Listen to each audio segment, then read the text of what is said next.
نبی کریم صلی اللہ تعالی علیہ وسلم کے کچھ صحابہ اللہ کی محبت کے شوق میں حضور کی بارگاہ میں حاضر ہوئے اور انہوں نے آ کے عرض پتہ کیا کیا؟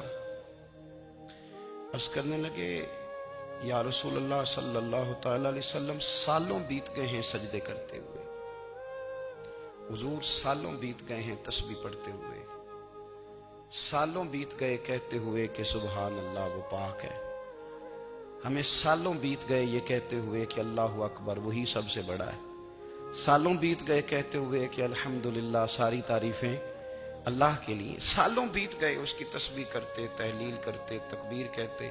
حضور اب نہ ہمارا اپنے رب سے ملنے کو جی چاہتا ہے، کبھی اے حقیقت منتظر نظر آ نہ لباس مجاز میں، لاکھوں سجدے تڑپ رہے ہیں میری جبین نیاز میں۔ اور اقبال کہنے لگے کہ تیرے عشق کی انتہا چاہتا ہوں، تو میری سادگی دیکھ کیا چاہتا ہوں، میرا ذرا سا تو دل ہے مگر شوخ اتنا، میں وہی لن ترانی سنا چاہتا ہوں۔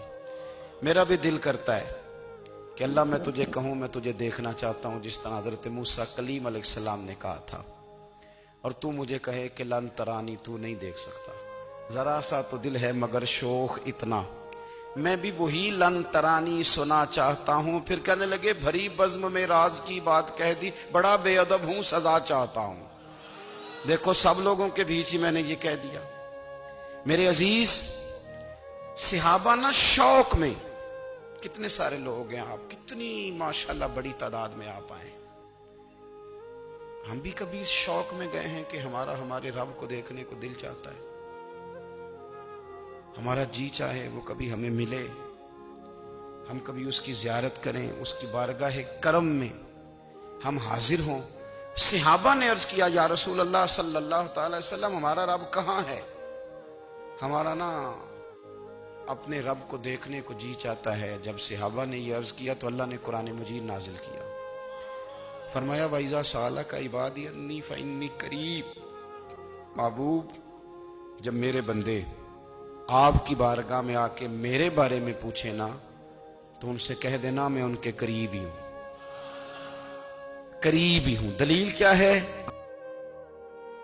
بھائی اذا دان، یہ جب بھی مجھ سے دعا مانگیں گے میں ان کی دعاؤں کو قبول فرماؤں گا، میں ان کے قریب ہوں، میں ان کے قریب ہوں، یہ جب بھی دعا مانگیں گے نا میں قبول کروں گا، میں ان کے قریب ہوں۔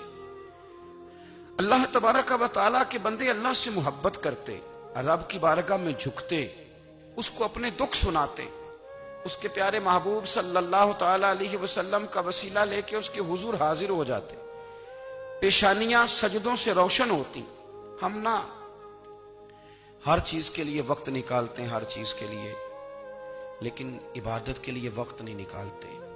ہر شے آباد ہے، ہر شے، ہماری فیس بک بھی آباد ہے، واٹس ایپ بھی آباد ہے، ہمارے ٹویٹر بھی آباد ہیں، ہماری ہر چیز آباد ہے، سب سے کم آباد ہمارا مصلی رہ گیا ہے، سب سے کم۔ وہ لوگ اب ڈھونڈنے سے ملتے ہیں جن کی بغل میں مصلی ہوتا تھا۔ میرے بھائی آپ کتنا کو دنیا کے پیچھے بھاگو گے تھکا دے گی، کتنا دولت کے پیچھے بھاگو گے تھکا دے گی۔ آپ جب اپنی زندگی میں جمع تفریق کرو گے نا تو مرتے وقت احساس ہوگا کہ سارا کچھ تو لوگوں کے لیے کیا، اپنے لیے تو کر ہی کچھ نہیں سکے۔ اور ہم عبادت کے معاملے میں بہانے بازی بھی کرتے ہیں، ہم کہتے ہیں اوہو رزق کمانا بھی تو عبادت ہی ہے نا، تو میں حلال روزی کے لیے جا رہا ہوں یہ بھی تو عبادت ہے نا۔ میری طرح کے لوگ کہہ دیتے ہیں کہ میں سویرے اٹھ کے مدرسے میں کچھ اسباق دیکھتا ہوں تو یہ بھی تو عبادت ہے، میں بیان کرنے کے لیے مطالعہ کرتا ہوں تو یہ بھی تو عبادت ہے نا، اتنے لمبے سفر کر کے ملک میں دنیا میں گھومتا ہوں تو یہ بھی تو میں عبادت ہی کر رہا ہوں۔ اب اسپیشل نفلوں کے لیے وقت کس طرح نکلے، اسپیشل کر کے تسبیح میں کیسے چلاؤں، میں سارا کچھ ہم بہانے بنا لیتے ہیں نا۔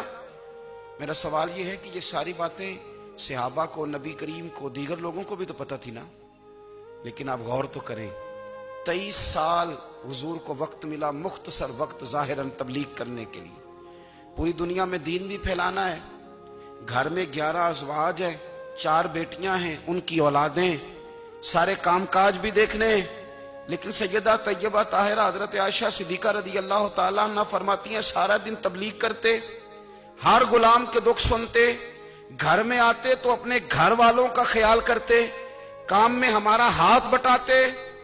قربان جاؤں، کہتی ہیں زمانہ سارا سو جاتا لیکن آمنہ کے لال مصلی بچھا لیتے۔ دنیا سو گئی، ساری سب سو گئے، جو خدام تھے، وہ جو غلام تھے، وہ سو گئے۔ صحیح مسلم میں لفظ ملیں گے، سیدہ پاک فرماتی ہیں او میرے نبی کے غلاموں، میں نے یہ رنگ بھی دیکھا ہے کہ حضور نے اتنا کھڑے رہے، اتنا قیام کیا، اتنا قیام کیا کہ مقدس پیروں میں ورم آ گئے، سوج گئے پیر اتنے بڑے۔